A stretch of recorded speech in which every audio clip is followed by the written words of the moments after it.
Assalamualaikum warahmatullahi wabarakatuh. Dewan ini memilih dunia di mana sumber daya penting diatur oleh Agensi Sumber Daya Internasional.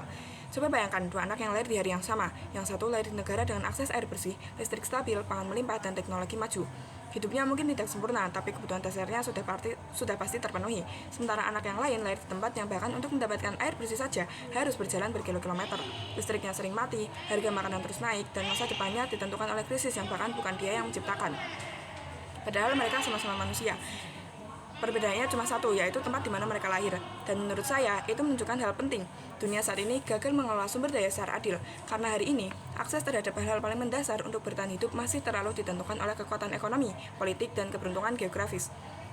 Maka dari itu, saya percaya bahwa sumber daya penting dunia seharusnya diatur oleh sebuah agensi sumber daya internasional. Yang dimaksud sumber daya penting di sini adalah hal-hal yang menentukan keberlangsungan hidup manusia, seperti air, energi, pangan, mineral penting, bahkan mungkin teknologi energi di masa depan.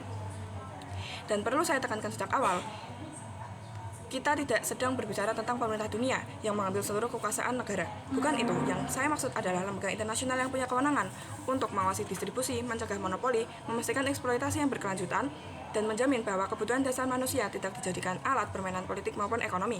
Hari ini, saya akan memberikan 3 hal. Yang pertama, dunia sekarang gagal mendistribusikan sumber daya secara adil. Yang kedua, pengelolaan internasional dapat mengurangi konflik dan eksploitasi. Yang ketiga, sistem ini menciptakan stabilitas dan keberlanjutan jangka panjang bagi dunia.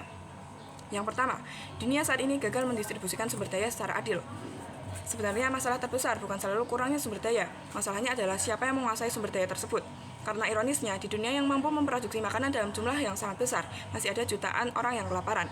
Di dunia yang teknologinya begitu maju, masih ada wilayah yang kesulitan mendapatkan listrik. Di dunia yang penuh sumber daya alam, masih ada negara yang rakyatnya hidup dalam kemiskinan ekstrim. Artinya, masalahnya bukan sekedar produksi, masalahnya adalah distribusi dan kontrol. Hari ini, sumber daya diperlakukan seperti alat kekuatan. Negara yang kuat bisa membeli lebih banyak, negara yang kaya bisa menimbun cadangan lebih besar, perusahaan besar bisa menguasai tambang dan energi lintas negara. Dan negara yang lemah, mereka seringkali hanya menjadi pasar, menjadi korban inflasi, atau menjadi pihak yang paling terdampak ketika terjadi krisis global. Kita melihat itu saat krisis pangan. Kita melihat itu saat harga energi melonjak. Kita melihat itu ketika negara-negara berebut sumber daya demi kepentingannya sendiri. Dan yang paling menderita selalu masyarakat biasa, bukan elit politik, bukan perusahaan besar, tetapi orang-orang yang hanya ingin hidup layak. Disinilah pentingnya agensi sumber daya internasional. Karena lembaga ini menciptakan mekanisme bahwa sumber daya penting tidak boleh sepenuhnya dikendalikan oleh logika pasar atau kepentingan nasional semata. Harus ada pengawasan, ada batasan eksploitasi, ada sistem distribusi minimum ketika terjadi krisis global. Jadi, ketika dunia menghadapi kelangkaan pangan, misalnya, negara kaya tidak bisa sekedar membeli semaunya, lalu membiarkan negara miskin menghadapi kelaparan sendirian. Karena kebutuhan dasar manusia seharusnya tidak bergantung pada siapa yang punya uang paling banyak. Pihak oposisi mungkin akan berkata, setiap negara punya hak penuh atas sumber dayanya, dan saya setuju bahwa negara punya kedaulatan. Tetapi kami juga percaya bahwa ketika penggunaan sumber daya suatu negara mulai mempengaruhi stabilitas dunia, maka dunia juga punya kepentingan untuk ikut mengatur. Karena realitanya, kita hidup di era globalisasi. Kalau satu negara menahan ekspor pangan, dampaknya bisa membuat harga naik di berbagai negara lain. Kalau satu negara memonopoli energi penting, bahkan negara lain bisa mengalami krisis ekonomi. Jadi pengaturan internasional bukan berarti merampas hak negara. Ini tentang memastikan bahwa keputusan satu pihak tidak menghancurkan kehidupan jutaan orang di tempat lain. Yang kedua, pengelolaan internasional bisa mengurangi konflik dan eksploitasi. Kalau kita belajar dari sejarah, banyak konflik besar dunia berakar dari perebutan sumber daya, seperti minyak, air, gas, dan tambang mineral.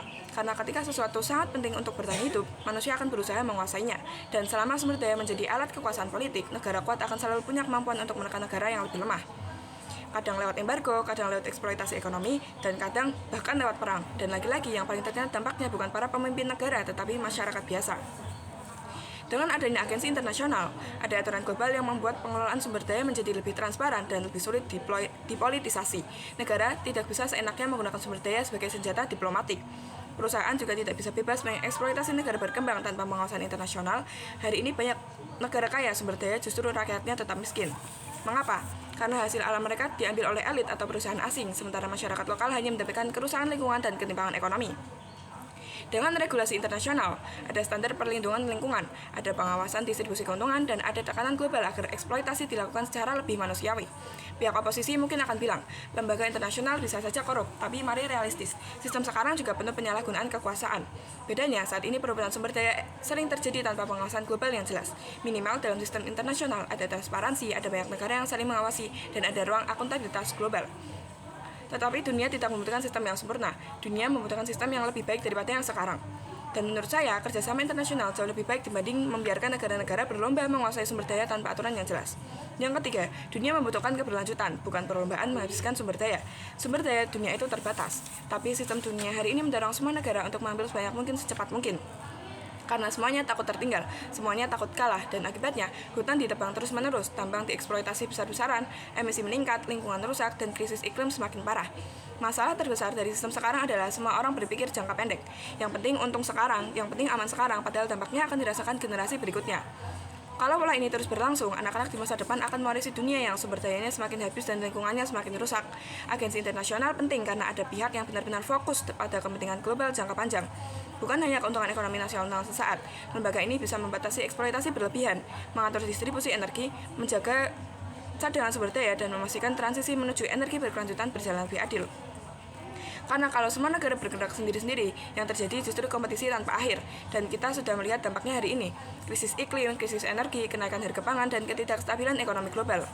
Semua itu membuktikan satu hal, masalah sumber daya tidak bisa lagi diselesaikan secara individual. Dunia memerlukan koordinasi global.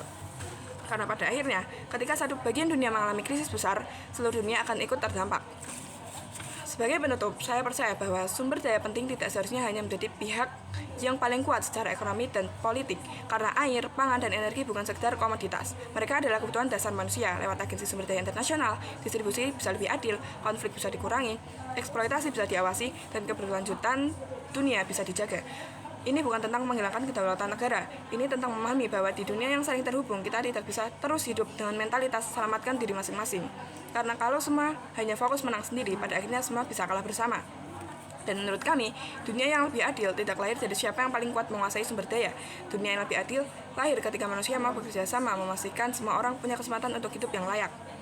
Maka dari itu, saya dengan bangga mendukung mosi ini. Terima kasih. Wassalamualaikum warahmatullahi wabarakatuh.